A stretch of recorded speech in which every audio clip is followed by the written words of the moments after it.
Assalamualaikum warahmatullahi wabarakatuh.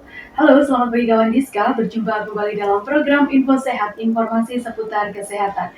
Tentunya bersama Ilmilia di sini akan menemani kawan Diska semuanya, tentunya dengan info-info terkait kesehatan. Nah, hari ini akan kita bahas salah satu topik kesehatan yang tentunya sangat penting sekali gitu ya. Pernah nggak sih kawan Diska mengalami kehausan yang tidak ada hentinya atau mengalami kelelahan walaupun sudah dirasa tidur secara cukup gitu ya, atau mungkin malah bingung kenapa ya gula darahnya tiba-tiba melonjak sangat tinggi. Hari ini akan kita bahas salah satu penyakit yang mungkin familiar di masyarakat sebagai kencing manis gitu, yakni diabetes. Akan kita bahas sebenarnya apa sih diabetes itu sendiri, bagaimana pencegahannya, dan faktor resiko apa saja yang menyebabkan seseorang bisa terkena diabetes. Tentunya hari ini akan kita bahas bersama narasumber yang telah hadir di studio. Ada Ibu Triwahyuni Novitasari SKM. Selamat pagi Bu Gita. Pagi. Bagaimana kabarnya hari ini Bu Gita? Alhamdulillah sehat. Alhamdulillah sehat gitu ya Bu Gita. Terima kasih telah menyempatkan waktunya di tengah agenda yang sangat padat gitu ya Bu Gita untuk menyapa kawan Diska semuanya. Dan untuk kawan Diska semuanya jangan lupa jika ada pertanyaan terkait materi yang kita bahas pada hari ini bisa langsung ditulis di kolom komentar.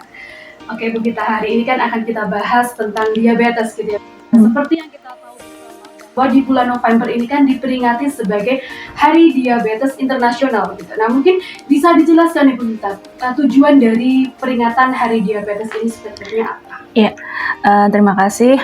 Halo kawan Diska. Saat ini kita akan bahas mengenai diabetes ya.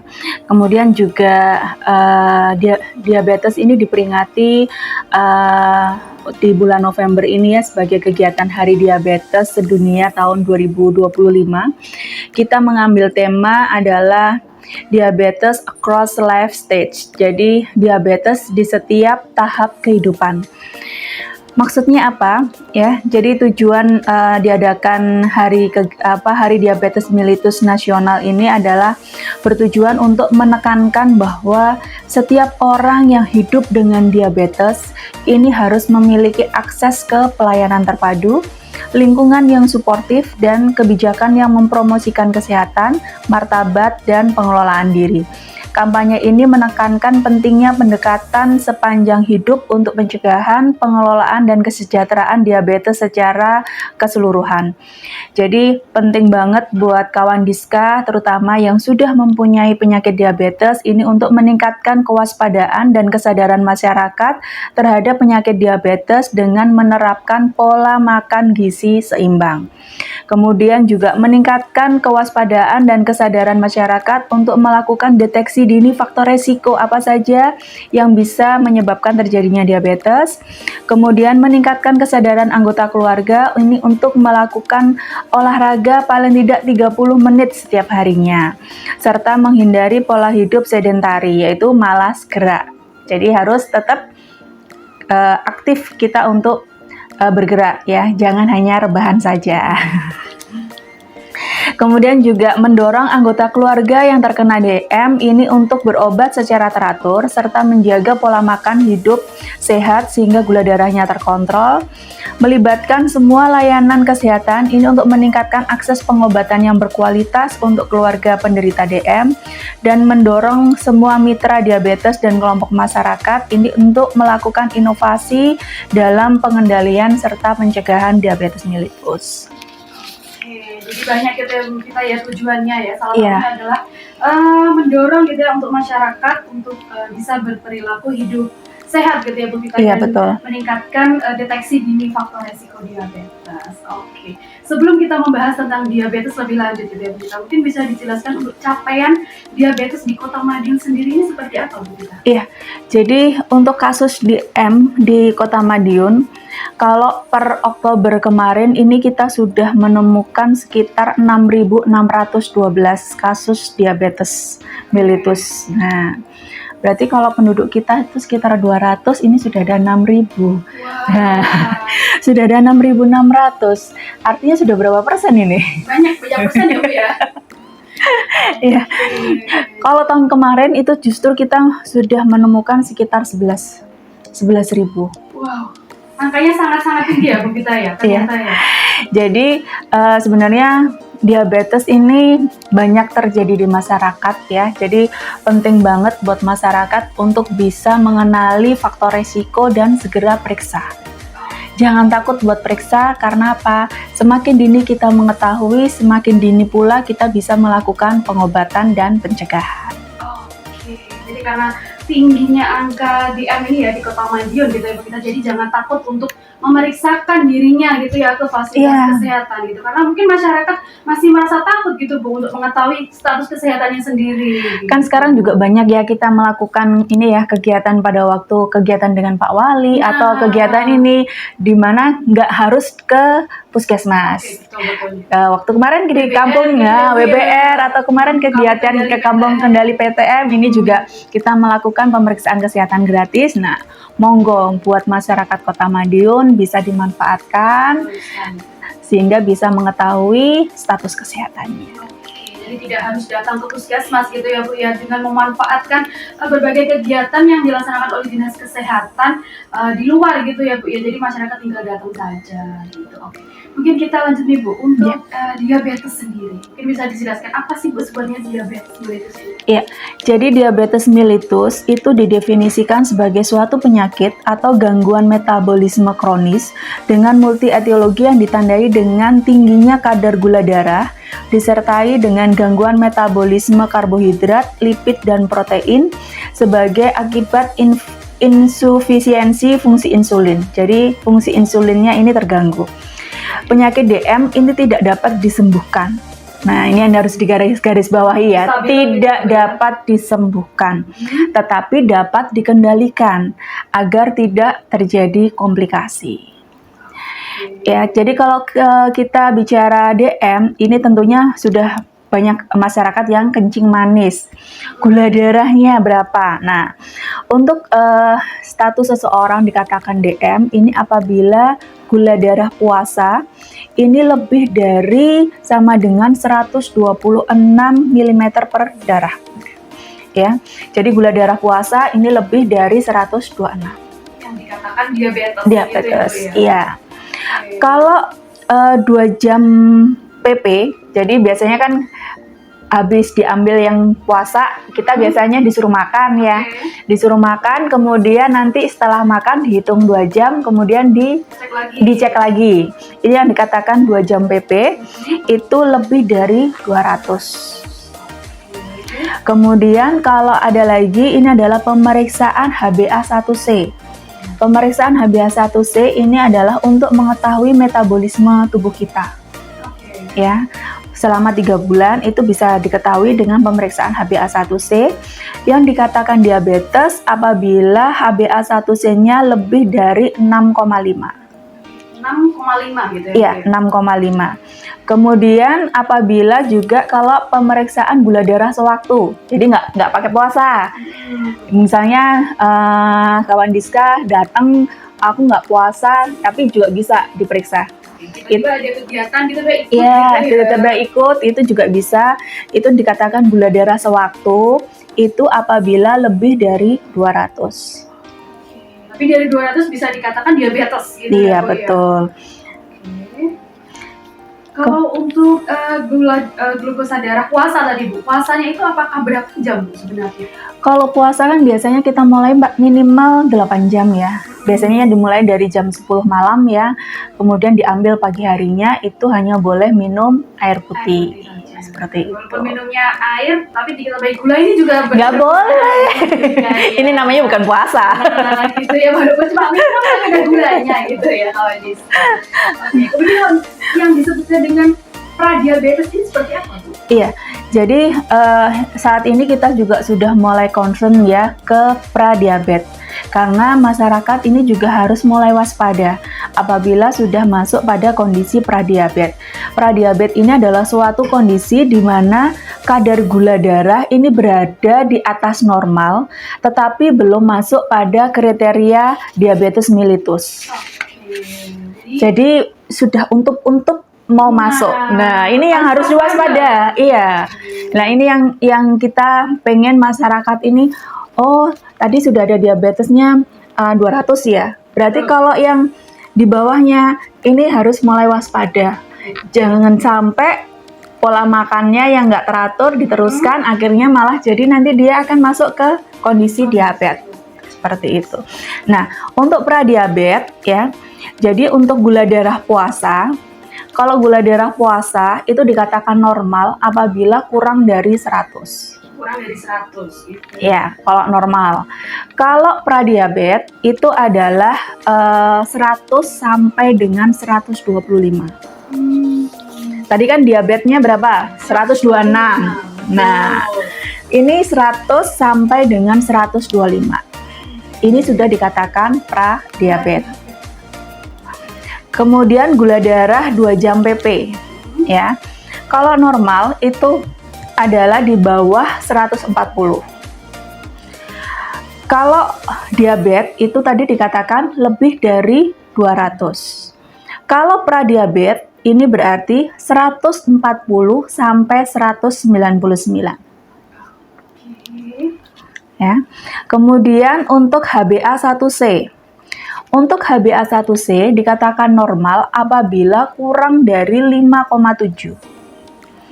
Kalau diabetes tadi lebih dari sama dengan 6,5.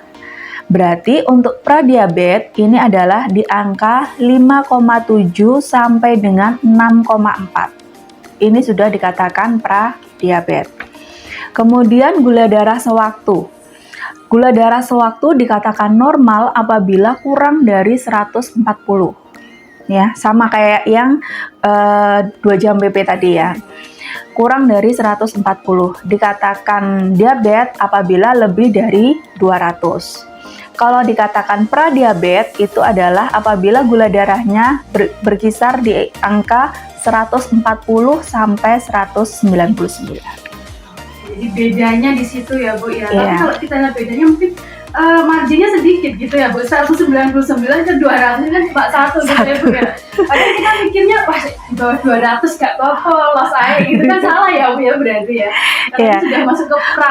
Ke pra ini berarti kita harus mulai bisa mengontrol pola makan kita, faktor-faktor resiko apa saja yang harus dikontrol supaya nggak jadi diabetes. Jadi sebagai pengingat gitu Iya. ya Bu ya. Karena kadang orang juga menyebarkan untuk pra-nya ini Bu ya. Kadang Ya seringkali seperti itu. nah, ini Masih aman, masih di bawah 200. Nah, hashtag jumbo gitu Bu ya. Ini harus dihilangkan mindset seperti ini ya kalau discuss semuanya. Kemudian untuk gejala DM ini sebenarnya apa aja sih Bu? ya. Jadi untuk gejala DM yang paling sering ini memang sering buang air kecil ya. Jadi kalau mungkin sehari kita biasa mungkin pipis cuman 4 kali lah, ini bisa mungkin lebih dari 10 kali. Nah, ini yang harus diwaspadai. Frekuensinya sering gitu. Frekuensinya sering seperti itu. Kemudian lebih banyak makan dan minum. Jadi rasanya kok haus ya, kok lapar ya, seperti Nggak itu. ada kenyang dan nggak ada ininya ya Bu. Iya. Terus gitu ya. Iya. Kemudian juga berat badannya ini turun drastis tanpa sebab. Jadi nggak diet, nggak apa, tapi kok tiba-tiba turun padahal makannya banyak. Nah, ini dari Nah, pertanyaan gitu harus jadi ya. pertanyaan seperti itu. Atau mungkin lagi putus pacar. Wah, Itu beda lagi. Siapa ya? Seperti itu. Ya, kemudian juga ini yang kadang mungkin sering ya, sering kesemutan di telapak tangan ataupun telapak kaki. Ya, kemudian juga penglihatannya berkurang. Nah, ini juga ya, ini salah satu komplikasi dari diabetes, ini bisa berpengaruh pada mata. Ya, jadi matanya burem kayak gitu, kabur. Kemudian apabila ada luka goresan, ini penyembuhannya juga lebih lama. Jadi biasanya kalau memang pada penderita DM ini dihindari kalau bisa tidak ada luka. Karena memang penyembuhannya lebih lama. Bahkan kalau sampai lukanya nggak sembuh, akhirnya timbul gangren, akhirnya bisa diamputasi seperti itu. Itu ya tanda-tanda yang harus gejala yang harus diwaspadai untuk kawan discuss semuanya ya. Kalau untuk buang air kecil ini apakah di malam hari itu biasanya kan orang berpikirnya sering kencing di malam hari ini sudah pasti diabetes. Itu benar apa enggak? Enggak sih, jadi tidak hanya malam hari saja, sepanjang hari yang penting adalah dia sering buang air kecil seperti itu. Frekuensinya banyak. Iya, gitu ya, Bu, frekuensinya ya. Lebih banyak. dari 10 kali bisa ya Bu ya. Bisa.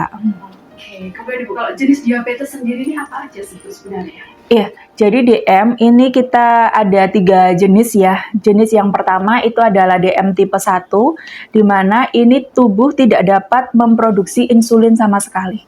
Padahal insulin ini penting buat mengontrol gula darah kita. Ya. Kemudian ada juga DM tipe 2, ini adalah tubuh kurang peka terhadap insulin atau produksinya ini tidak mencukupi dengan kebutuhan kita.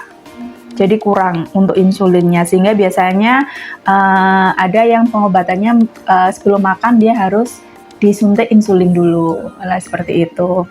Kemudian juga ada diabetes gestasional. Ini adalah diabetes yang muncul pada saat kehamilan dan biasanya menghilang setelah melahirkan. Jadi karena pengaruh hormon kehamilan aja, seperti itu.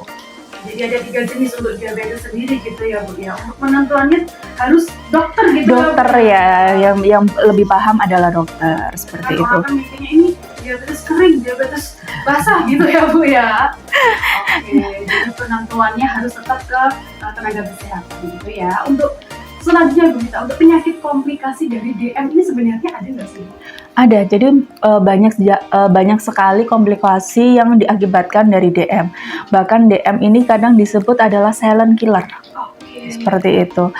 Jadi pengaruh komplikasi dari DM ini juga bisa pada hipertensi, kemudian pada jantung, stroke, pada ginjal, ya, kemudian juga mata menjadi rabun karena tadi gejalanya salah satunya penglihatannya berkurang, kabur tadi. Kemudian juga bisa penyakit pada DM ini juga bisa lebih mudah terserang TB atau tuberkulosis. Ya, oleh karena itu biasanya pada pasien DM ini juga kita lakukan screening TB, ya. Karena apa? Karena resistensinya dia lebih mudah terserang kalau dibandingkan dengan orang yang sehat, orang yang DM ini. Dan baiknya juga kita lakukan ini ya, di screening untuk TB-nya juga.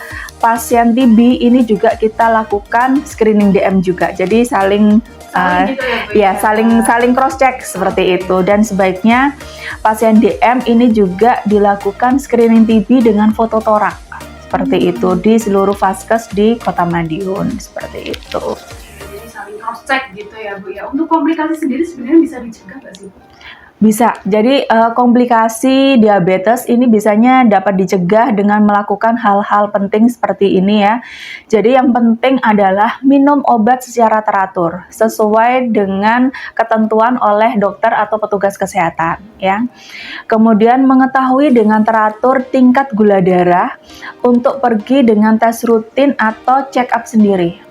Ya, jadi penting banget ya, nggak perlu lah setiap hari itu, nggak perlu, paling nggak seminggu sekali atau mungkin dirasa biasanya kan kalau pasien DM itu sebulan sekali pasti kontrol. Nah itu penting banget buat kita tahu, oh kadar gula darah saya masih normal dengan minum obat teratur tadi, dengan menjaga pola makan saya sehingga tidak timbul komplikasi, tidak timbul masalah penyakit yang lain seperti itu.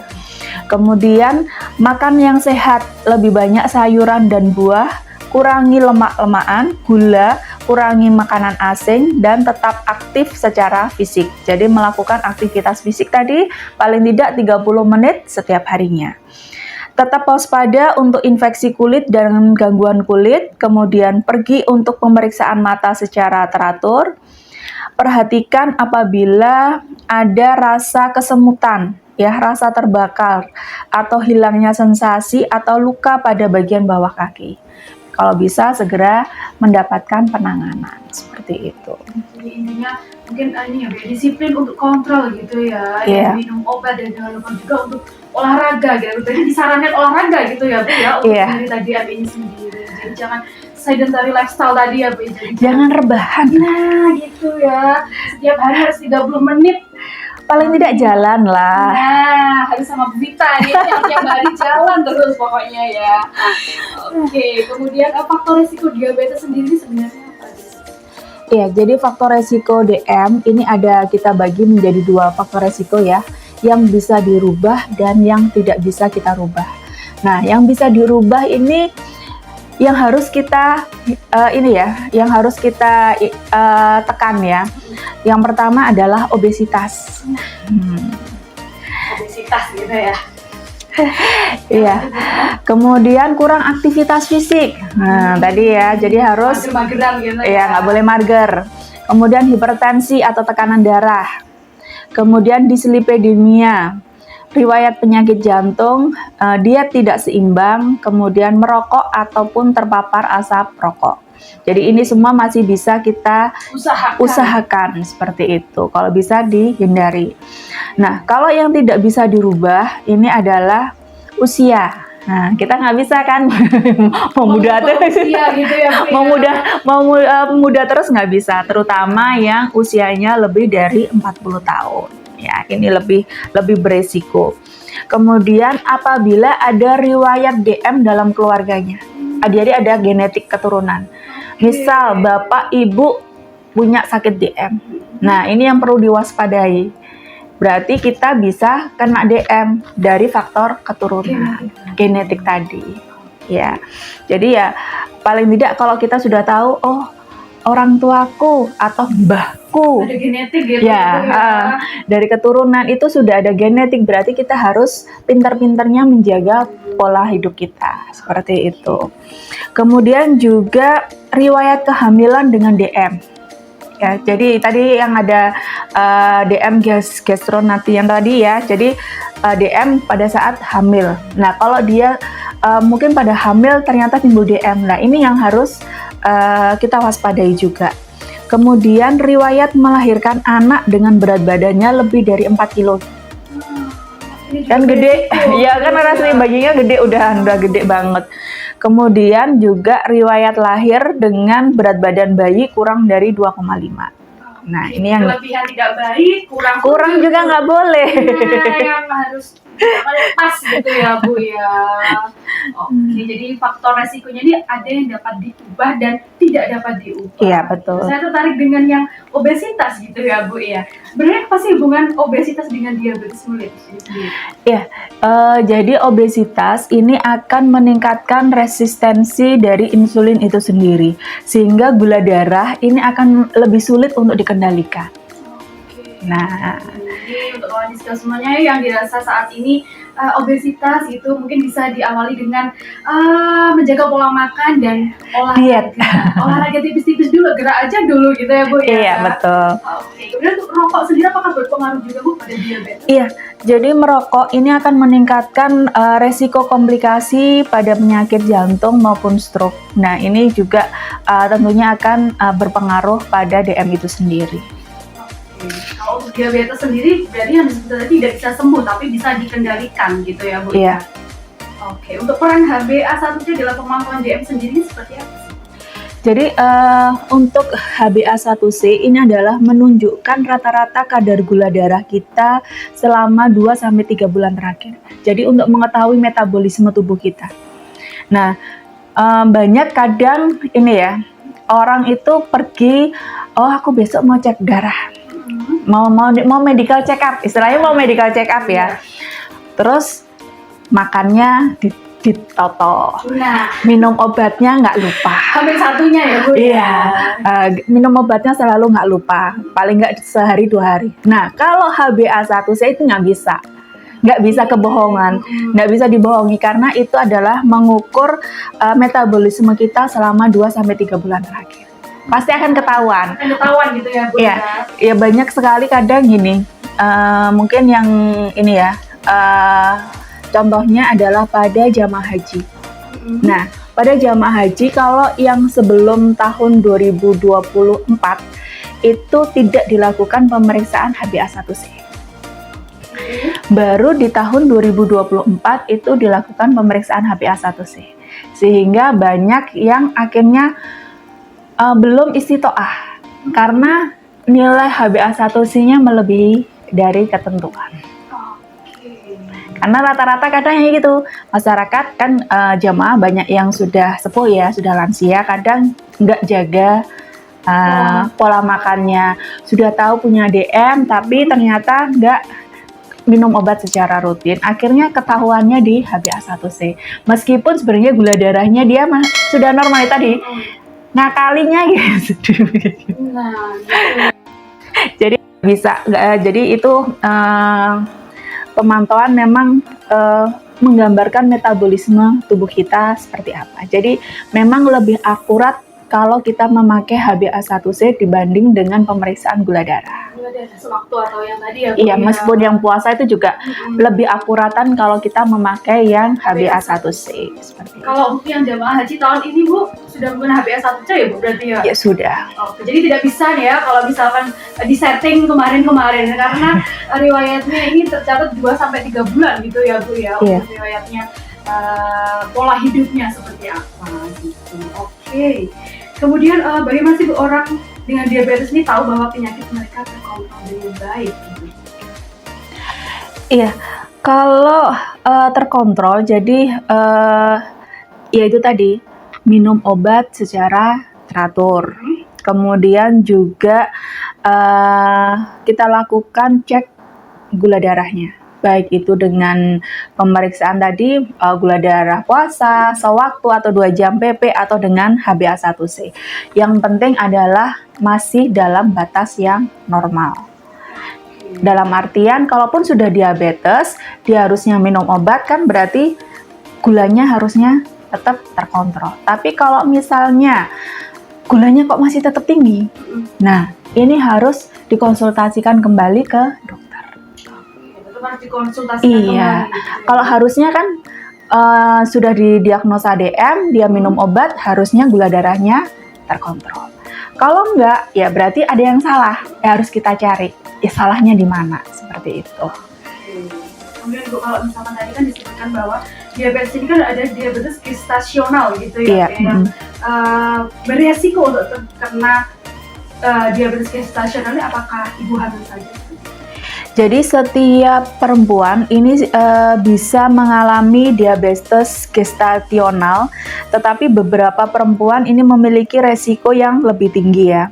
Terutama ini adalah selama kehamilan ya. Jadi ada sejumlah faktor yang meningkatkan kemungkinan seorang perempuan ini mengalami diabetes gestasional.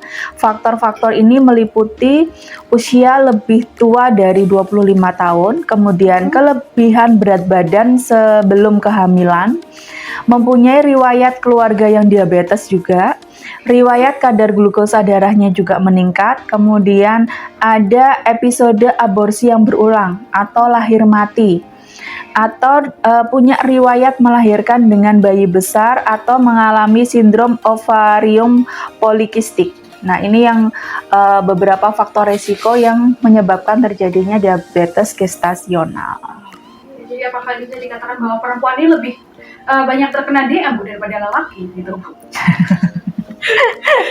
Enggak juga. Enggak ya. Berarti semuanya bisa. Semuanya beresiko. Yang paling penting adalah menjaga pola hidup tadi ya Bu ya. Iya, sama kontrol, selalu kontrol cek gula darah, serta minum obat dan menjaga pola makan, pola hidup yang sehat. Ini pola hidup yang sehat gitu ya. Oke, kemudian Ibu, kalau untuk Dinas Kesehatan sendiri nih Bu, apa sih yang sudah dilakukan dalam rangka deteksi dini untuk penyakit diabetes? Ya, jadi Dinas Kesehatan PP dan KB bersama tim dari Puskesmas Kota Madiun ini sudah melakukan screening DM ini atau screening PTM ya. Kita mulai dari kantor-kantor OPD, kemudian pada Pospindu PTM atau juga pada Posyandu ILP. Ya, yang ada di kelurahan. Kemudian juga kita biasanya buka stand cek kesehatan gratis pada saat kegiatan-kegiatan yang dilakukan bersama dengan Bapak Wali Kota ataupun kegiatan yang lainnya, seperti itu. Banyak gitu ya kegiatan yang sudah dilakukan gitu ya, dan masyarakat sendiri bisa memanfaatkannya. Iya, monggo mau ke Posyandu ILP atau mau ke Puskesmas atau mau kita juga ada ke OPD atau di Pospindu PTM atau yang lain. Jadi menyesuaikan dengan jadwalnya masyarakat sebenarnya. Oke, jadi dari pemerintah kota sendiri sudah menyediakan layanan yang sebegitu baiknya gitu ya Bu ya, tinggal masyarakat sendiri bagaimana cara memanfaatkannya gitu. Dan yang penting adalah jangan takut untuk tahu kesehatan sendiri. Oke. Untuk pencegahan sendiri nih Bu, untuk DM sendiri nih pencegahannya bagaimana nih Bu? Iya, jadi untuk cara pengendalian DM itu kita mengenal dengan istilah patuh. Apa nih patuh?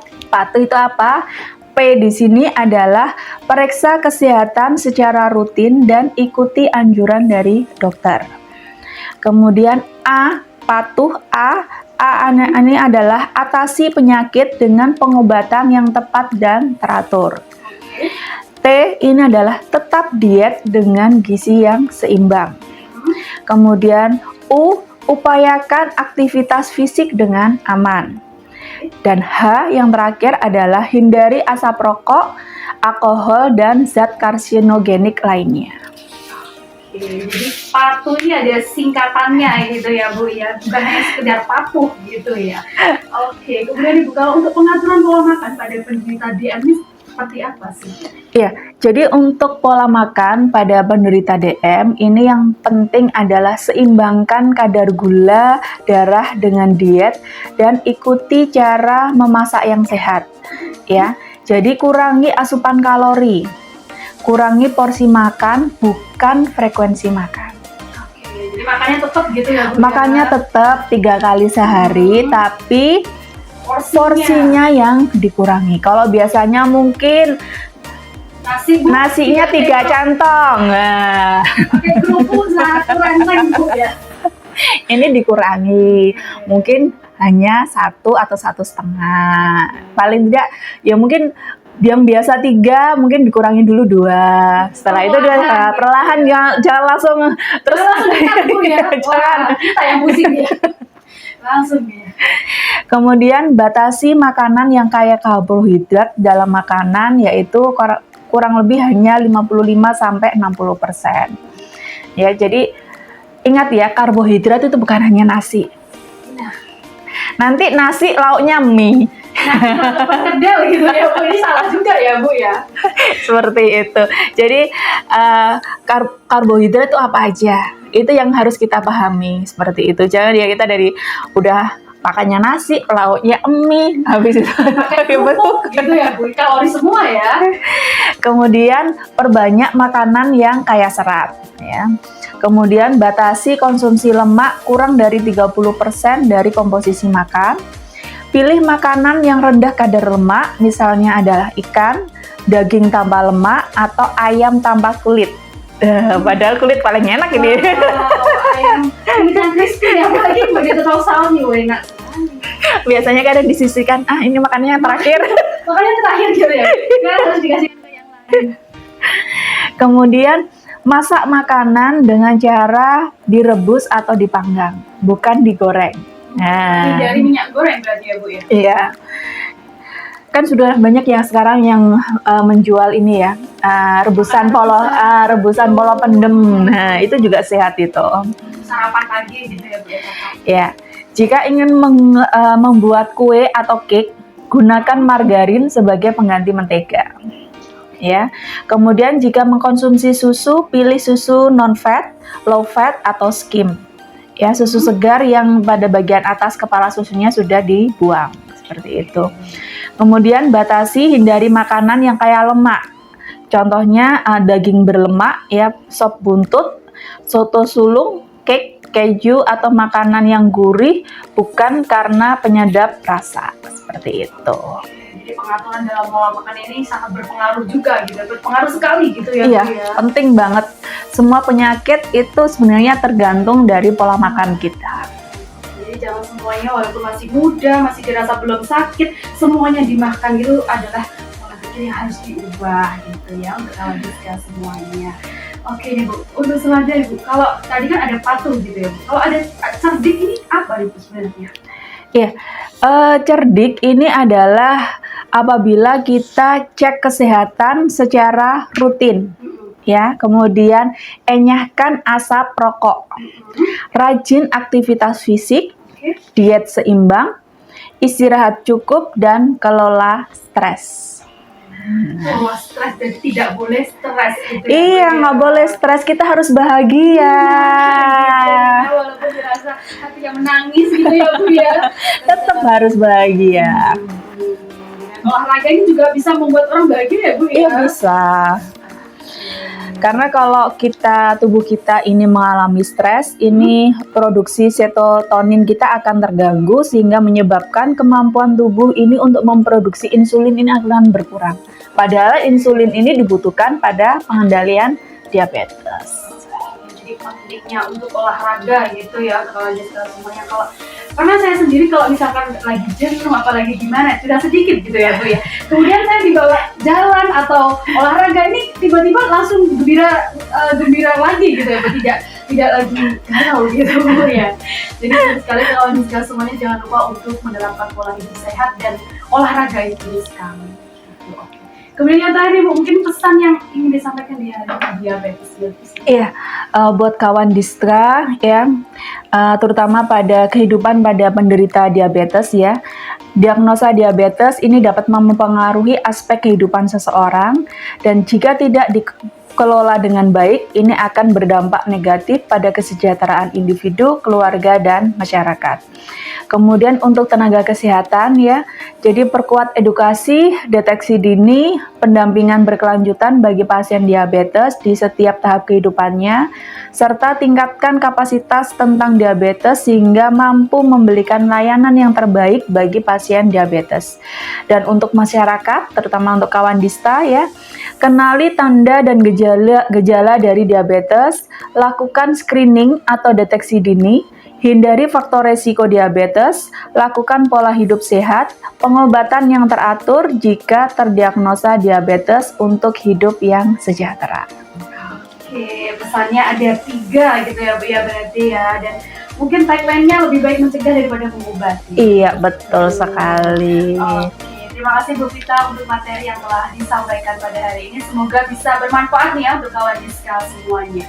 Dan untuk kawan Diska semuanya jangan lupa untuk follow IG kami di @promkes_kota_madiun dan subscribe channel YouTube kami di kawan Diska 5145. Ilmiria pamit undur diri. Assalamualaikum warahmatullahi wabarakatuh.